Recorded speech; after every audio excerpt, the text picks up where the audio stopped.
Hi, Julie here from StoryADay. Last time I talked to you about what it might look like to really embrace your writing and become the writer that you want to be in terms of actually doing the writing. And so many of you were kind enough to get back to me and tell me about what your struggles are, what your challenges are, what your opportunities are. And it struck me how many of us have the same stumbling blocks. There's time, of course, which is something that in some seasons of our life, that is genuinely something we can't change. And all we can really hope for is to think like a writer or capture like 3 sentences every day where we reflect on life and take ourselves out of the daily rat race and try and craft maybe 3 sentences about our day that reflect that writerly outlook. You know, if you're studying for your master's in social work, it's a really bad time to write a novel. But for most of us, there is time that we can claw back, and we know that. Most of the comments I got from you, though, were much more based on your fears and hang-ups that I think stem from formal education. We focus so much in formal education on grammar and on what we're doing wrong, or we're criticizing works by other people so that we can unpick them. And it can be really paralyzing for what we write. So I heard from everybody from, I'm just getting started out and I'm not sure if I can write, to I tend to tell too much and I need to work on my descriptive writing and showing more of what's happening with my characters from the inside out, which, just even knowing that is the first step. To people who had sort of the opposite problem and they're great with character but struggle with plot.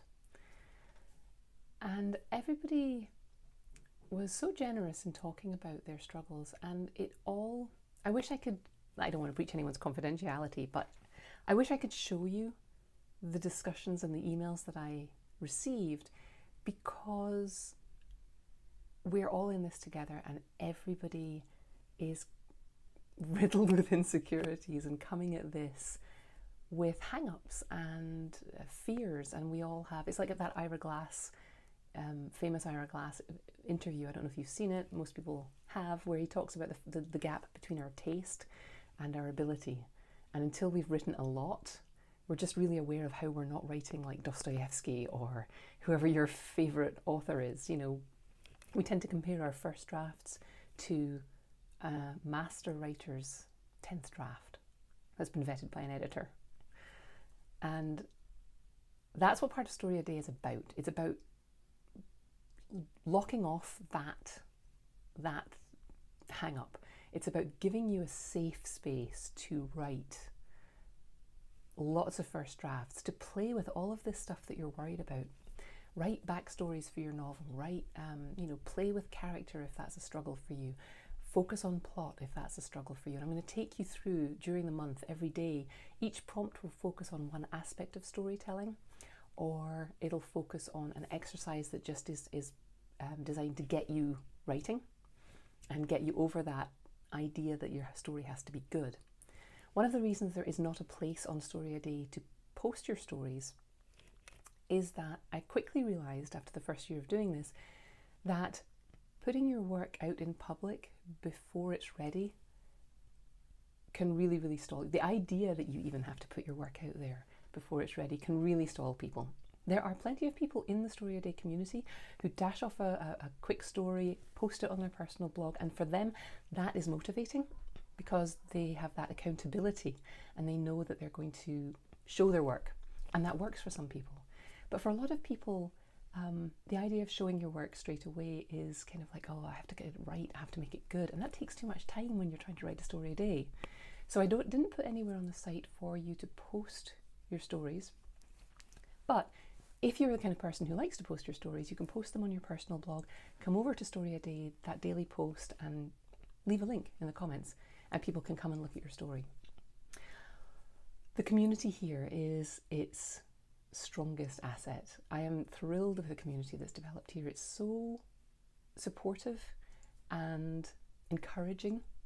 And as the month of May goes on, everyone comes and starts leaving comments about how they're you know, excited and nervous, and at the beginning of the month people are like excitedly posting comments about, oh, I actually did it, I wrote a story today.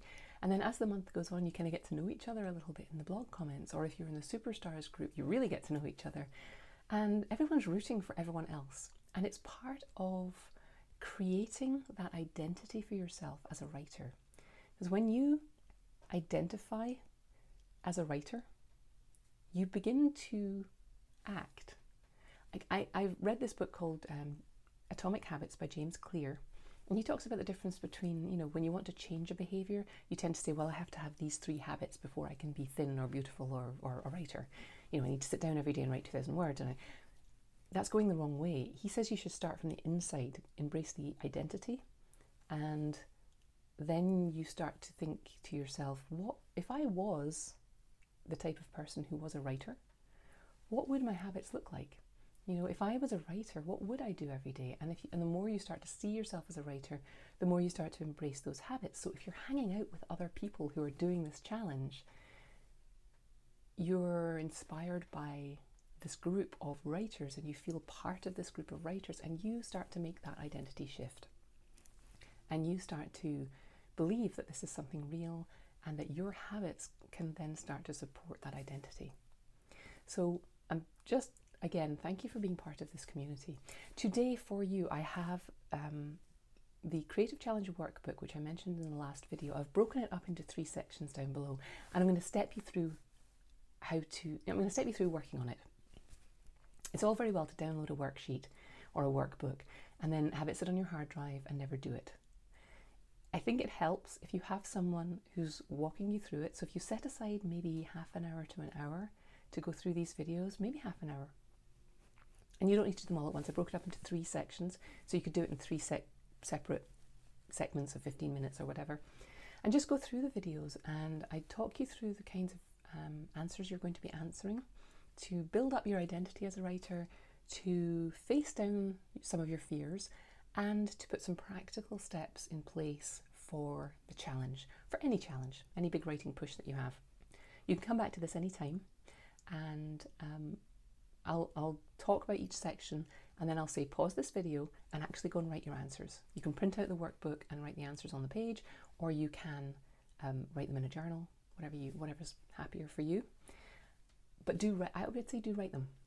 I like handwriting. I think it does something different to your brain when you handwrite.